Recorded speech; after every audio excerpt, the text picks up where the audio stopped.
High court जब मैं गया तो मैं वाहिद जज था। किसी से मुझे सीखने को नहीं मिला। वकीलों ने मुझे सिखाया। मेरी वालदा ने मुझे कहा आप डिग्री कर लो, उसके बाद जो मर्जी करो। तो डिग्री जैसी मुझे हाथ में आई बार की, साथ साथ मेरी शादी भी हो गई। तो 42 साल मुझे इस प्रोफेशन में हुए हैं और 42 साल से मेरी शादी को भी हुए हैं। हम केस सुनते हैं, कागज़ पे कुछ फिक्रे लिखे होते हैं। हो सकता है बेपनाह हमने फैसले गलत किए हों, क्योंकि कागज़ के टुकड़ों पे जो लिखा गया है वो एक पार्टी को फ़ायदा देता है और दूसरे को नहीं। सच क्या है वो तो ऊपर वाला जानता है।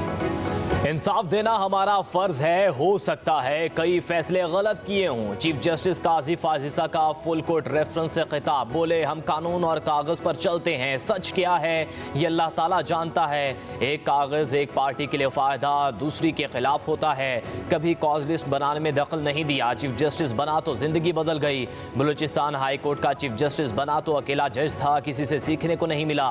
वकला ने मुझे बहुत सिखाया। आज आइन और कानून की बात नहीं करूंगा। मेरे पेशे और शादी को 42 साल हो गए। मेरी जिंदगी में वीटो पावर अहलिया की है। माहौलियात पर हम सबको तवज्जो देना होगी। चीफ जस्टिस काजी फाजिसा का फुल कोर्ट में शरीक जजिस से इज़हार तशक्कुर। शरीक ना होने वालों का भी शुक्रिया। जस्टिस मंसूर अली शाह का रजिस्ट्रार सुप्रीम कोर्ट को एक और खत। चीफ जस्टिस काजी फायज ईसा पर संगीन इल्जामात लगा दिए। लिखा, चीफ जस्टिस काजी फायज ईसा ने मिली भगत से सुप्रीम कोर्ट में मुदाखलत के दरवाजे खोले। काजी फायज ईसा ने अदलिया के मुकद्दस किरदार से गद्दारी की। अदालत के दिफा की बजाय शुतुरमुर्ग की तरह सर रेत में दबाए रखा। चीफ जस्टिस काजी फायज ईसा ने अदलिया का दिफा करने की हिम्मत नहीं दिखाई। अदलिया को कमज़ोर करने वालों को ग्राउंड दिया। चीफ जस्टिस की नज़र में अदलिया के फैसलों की कोई कदर और इज्जत नहीं। काजी फायज ईसा ने फैसलों पर अमल दरामद नहीं होने दिया। चीफ जस्टिस काजी फायज ईसा सुप्रीम कोर्ट जजेस में हम आहंगी पैदा करने में नाकाम रहे। अदलिया पर बैरूनी असरात और दबाव के सामने काजी फायज ईसा बेहिस और बेनियाज रहे। मुशावरत की बजाय ज़ाती राय को मुकद्दम रखा। रेफरेंस में शिरकत और ऐसे दौर का जश्न मनाना पैगाम देगा कि चीफ जस्टिस अपने इदारे को नीचा कर सकता है। मैं ऐसे चीफ जस्टिस के रेफरेंस में शिरकत नहीं कर सकता। कौम के लिए ज़रूरी है कि इख्तियारात की तकसीम और कानून की बालादस्ती यकीनी बनाए जाए। नामजद चीफ जस्टिस याहिया अफरीदी का फुल कोर्ट रेफरेंस में इज़हार ख्याल। कहा, चीफ जस्टिस काजी फाजिसा के जाने पर खुशी भी है और अफसोस भी। अगर चीफ जस्टिस काजी फाजिसा को इश्तियाल दिलाया जाए तो जहन्नुम की आग भी उनके सामने कुछ नहीं। काजी फाजिसा के गुस्से के वक्त अल्लाह ही मदद कर सकता है। चीफ जस्टिस काजी फाजिसा के साथ कई बेंचेस में इख्तलाफात भी किया। चीफ जस्टिस का मूड गुस्से के आधे घंटे बाद नॉर्मल हो जाता था। चीफ जस्टिस ने अपने दौर में खवातीन और बच्चों के हुकूक का तहफ़्फ़ुज़ किया। काजी फाजिसा की कमी महसूस करेंगे। आइन और कानून की बालादस्ती यकीनी बनाई जाएगी। फौरी तौर पर दूर दराज इलाकों की ज़िली अदलिया पर तवज्जो देना होगी। मेरी पहली तरजीह दूर दराज इलाकों की ज़िली अदलिया होगी। अदलिया की तारीख का एक अहद तमाम हो गया। चीफ जस्टिस काजी फायज ईसा के एजाज़ में फुल कोर्ट रेफरेंस। नामजद चीफ जस्टिस याहिया अफरीदी समेत सुप्रीम कोर्ट के जजेस की शिरकत। जस्टिस मंसूर अली शाह उम्रे की अदायगी की वजह से शरीक नहीं हुए। Justice Munib Akhtar, justice Ayesha Malik, justice Athar Minallah, justice Shahzad Ahmed Khan ने शिरकत न की। फुल कोर्ट रेफरेंस में चीफ जस्टिस काजी फायज ईसा की अहलिया की भी शिरकत। चीफ जस्टिस काजी फायज ईसा आइन, कानून, जमहूरियत और एहतसाब के अमल में गैर मुतज़लज़ल रहे। फुल कोर्ट रेफरेंस में अटॉर्नी जनरल मंसूर उस्मान अवान की तकरीर। कहा, काजी फायज ईसा को गैर मामूली तौर पर बराह रास्त चीफ जस्टिस मुकर्रर किया गया। चीफ जस्टिस बनने से कबल भी काजी फायज ईसा का बतौर वकील नुमाया और कामयाब करियर रहा। अटॉर्नी जनरल ने कहा, चीफ जस्टिस हमेशा बुनियादी हुकूक, आज़ादी इजहार और खवातीन के हुकूक के अलमबरदार रहे। फैज़ाबाद धरना केस समेत मुतअद्दिद तारीखी फैसले दिए। मुकदमात को बराह रास्त चलाने का फैसला किया। चीफ जस्टिस का आम इंतखाबात के इनेकाद में अहम किरदार है। उन्होंने तमाम स्टेक होल्डर्स को जमहूरियत की बका के लिए इंतखाबात पर राजी किया।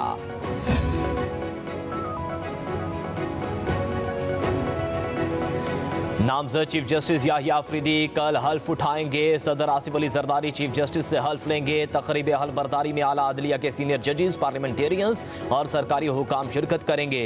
ऐवान सदर सेक्रेटेरिएट ने मेहमानों को दावतनामे जारी कर दिए। पार्लियामान की 12 रुकनी खुसूसी कमेटी ने याहिया अफरीदी को नामजद किया था। वज़ीर आज़म की एडवाइस पर सदर मुमलिकत ने मंजूरी दी थी। उन्होंने अच्छा वक्त गुजारा है और वो एक गैर मुतनाज़ तौर पर इस वक्त अपने ओहदे से सबकदोश हो रहे हैं। हम उनको इंतहाई कदर की निगाह से देखते हैं। जो नए चीफ जस्टिस आए हैं, इस वक्त पार्लियामान का एक रोल सामने आ गया है, जो मैं समझता हूँ कि आने वाले मुस्तकबिल में जो अदालतें जो हैं वो कभी इधर कभी उधर होती थी, अब पार्लियामान के किरदार के बाद अदलिया पर जो सवालात उठते थे उसका रास्ता बंद हो जाएगा। जो नए चीफ जस्टिस आए हैं, मैं उनको खुशामदीद भी कहता हूँ।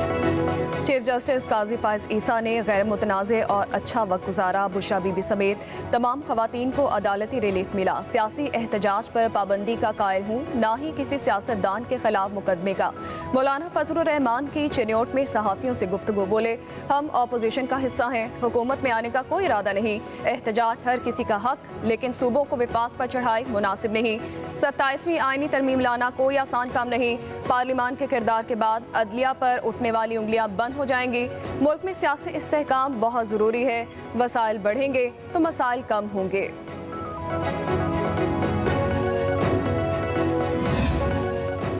बुशरा बीबी के बाद बानी पीटीआई की बहनों अलीमा खान और उज़मा खान की जमानतें मंजूर। इंसदाद दहशतगर्दी अदालत के जज अब्बुल हसनात मोहम्मद जुल्कुरनैन ने फैसला सुनाया। 20-20 हज़ार रुपए के मुचलके जमा कराने का हुक्म। अदालत ने रोककार जारी कर दी। डी चौक में एहतजाज करने पर थाना कौसार में दर्ज मुकदमे में अलीमा खान और उज़मा खान को 4 अक्टूबर को गिरफ्तार किया गया था।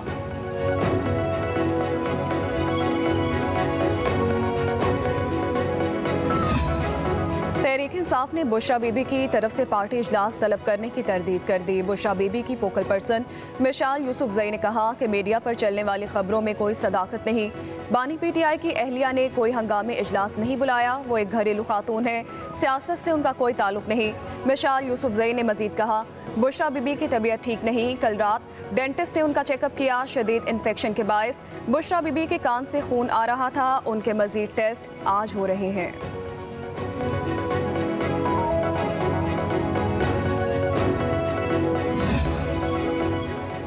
जेल मुलाकातों पर पाबंदी में तोसी नहीं की जाएगी। बानी पीटीआई से वकला की मुलाकातों की अदालती हुक्म पर अमल दरामद कराया जाएगा। एडवोकेट जनरल का इस्लामाबाद हाई कोर्ट में बयान।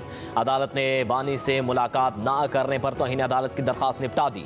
समाअत के दौरान वकील फैसल चौधरी ने बयान दिया, अदालत की मेहरबानी से मुलाकात की इजाज़त मिली। जेल में बानी पीटीआई के बुनियादी हुकूक की खिलाफ वर्जी की जा रही है। जस्टिस एजाज इसहाक ने बानी पीटीआई से वकला की मुलाकात ना कराने के मामले पर तौहीन अदालत की दरखास्त की समाअत की।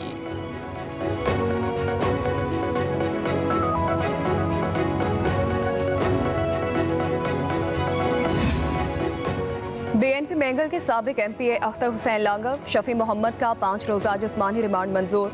इंसदाद दहशतगर्दी अदालत के जज अबू हसनात ने पुलिस के हवाले कर दिया। मुल्जिमान के वकला के जिस्मानी रिमांड की मुखालफत दलाइल दिए। आईनी तरमीम के खिलाफ बीएनपी ने एहतजाज किया तो मुकदमा दर्ज करवा दिया गया।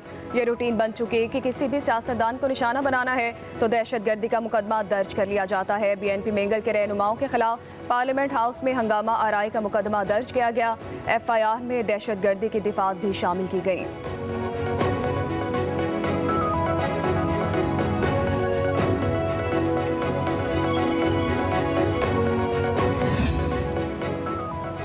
नून लीग के सदर नवाज शरीफ लाहौर से दुबई पहुंच गए। एमिरेट्स एयरलाइंस की परवाज के जरिए रवाना हुए। ज़ाती मुआलिज डॉक्टर अदनान और स्टाफ के मेंबरान भी हमरा। साबिक वज़ीर आज़म का मंगल को दुबई से लंदन जाने का प्लान।